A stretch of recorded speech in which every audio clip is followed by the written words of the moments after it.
I'm the coordinator for Portland Locals Opposing Poo, which is known affectionately on the island as PLOP. We are tackling the issue of abandoned dog mess on the island for the benefit of the community. And who's our spokesman? Andrew!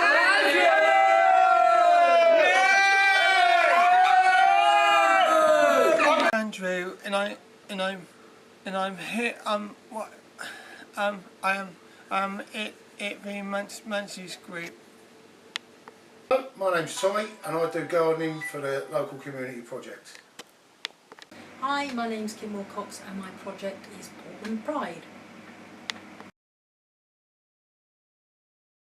I think our project is important as it's brought many different areas of our community together, all with the common goal of trying to reduce the amount of abandoned dog mess on our beautiful island.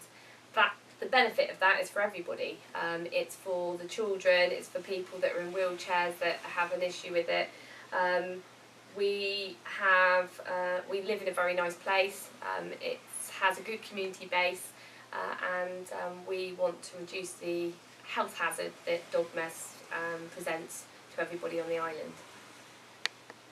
It's helping the other people, and it's helping with the in wheelchairs as well.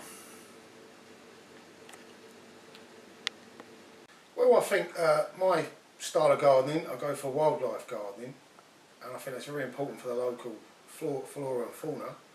And also I get a nice feeling of well-being when I see my flowers shooting up everywhere. It helps out the local people, old people, infirm, people that can't do their own stuff. So I go around doing it for them, helping out, putting a little bit back in, low maintenance if I can. You know, everyone's got a smiley face at the end of the day.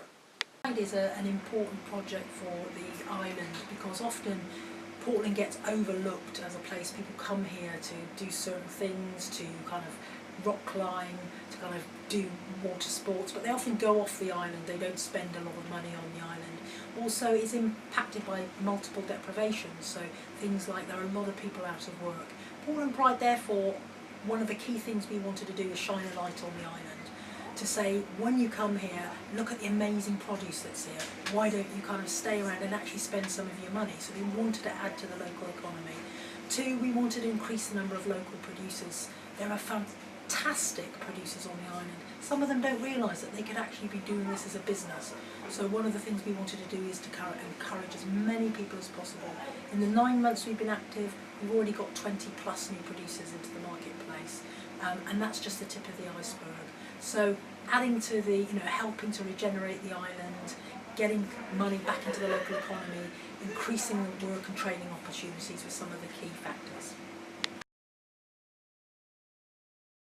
I started PLOP with the help of many other people because I was upset about walking in dog mess with my children on the way on the school run. Had a bit of a rant on Facebook, and Dave Symes, who's one of the community organisers, actually contacted me to see if I would be willing with him to set up a group in order to tackle this issue. With the use of social media, we've been able to get people from all sorts of backgrounds to get involved. There have been some very creative people in our group, and I think we've achieved quite a lot in a very short space of time, thanks to Dave and Bill, who've been great in pointing us in the right direction and getting us all together. Because it was very, very dangerous for, it was very, very dangerous out there, right, classic, right, because it's not really reasonable, safe out there. I used to do a bit of guerrilla gardening, but then I was coaxed into it by a man called David Symes, and basically bullied me into doing gardening. But I'm glad he did, because it's been a very fruitful expedition for me. Portland born and bred, Portland is incredibly important to me. When I grew up on Portland, it was a thriving community with lots of different shops and lots of different opportunities. I moved away, I worked for the BBC for 20-something years, and when I come back, I saw a gradual decline in those type of opportunities and the overall offer. while I worked for the BBC, I was privileged enough to work on some fantastic projects, one of which was Village SOS. And Village SOS was a BBC collaboration with the Big Lottery, and it evolved around giving opportunity for 6 social enterprises to kind of get funding to kickstart the businesses. One of those projects was around local food. It was around creating a brand and an identity for a local village, and actually creating an offer that used that. And I actually thought, oh my God, this would really work on Portland. Portland is a really unique, special place. It's actually, because of its kind of island status, it stands out. People often call it a jewel, and it is. And I thought that Portland would be able to carry that brand, and with that brand we could create an identity and start to build on that. So I started it because of my passion for Portland, and also because I spotted an opportunity.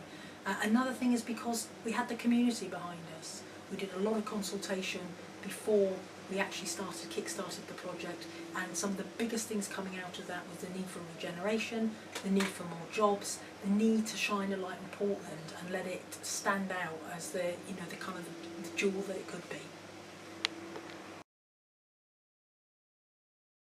We've been really lucky in that we've had people of all ages have all come forward and assisted us with this project.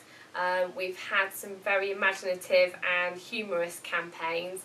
We started off with a cartoon poster which seemed to get everyone talking about the event. We also had car stickers, which was something else fun that people wanted to have on their vehicles. We've had plop scopes where people have gone out and counted the amount of dog mess so we could try and record where were the problem areas. We did a big plop walk from the top of the island down to the bottom of the island, and we had, I think there's about 25 to 40 people that turned up with their dogs and their kids, and all to assist us and raise awareness of the group.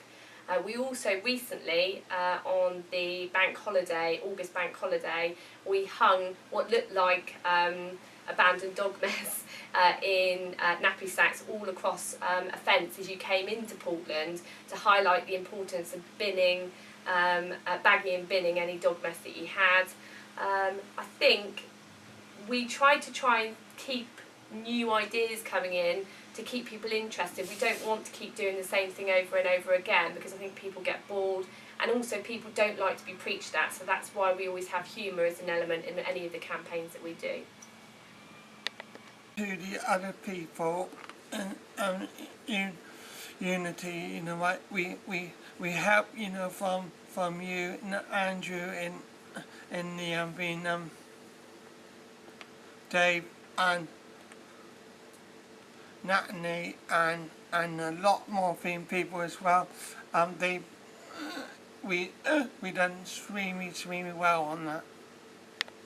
All started off with first of all, you look at the garden, take the carrot to the garden, how much sun it's getting. You make your little plans up, then you try and get your materials, bit of help from the community people, and plus you can go around beg stealing or borrowing all the little bits and pieces you need to get it all together.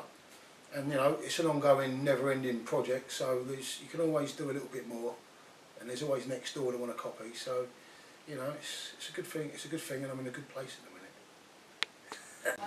When we first thought about this project, we actually one of the most important things was to get together a proposal that had been thoroughly kind of interrogated, and we knew that it was wanted. We thought about all the different angles. So community consultation was really important, going out there and kind of finding out what the local community kind of wanted, and would this work? And if it would work, would they come and be behind it? So getting volunteers on board, using the community as a sounding board, getting their feedback. What is it they'd like to see in here? Sometimes it's easy to think you know the answer, but I think that's a naive approach, because it's essential that you get the community's input. After all, it will be the community that makes or breaks this project, whether they come through the doors and they buy the produce. So we kind of got the proposal together, we got the mandate from the community together, we got a group of volunteers to help deliver it, and then we went out and we sourced and looked for funding. By going through those processes, what we knew was that we had a really solid offer, and if we were challenged on it, or if we were asked to explain it, we could come out with the right answers.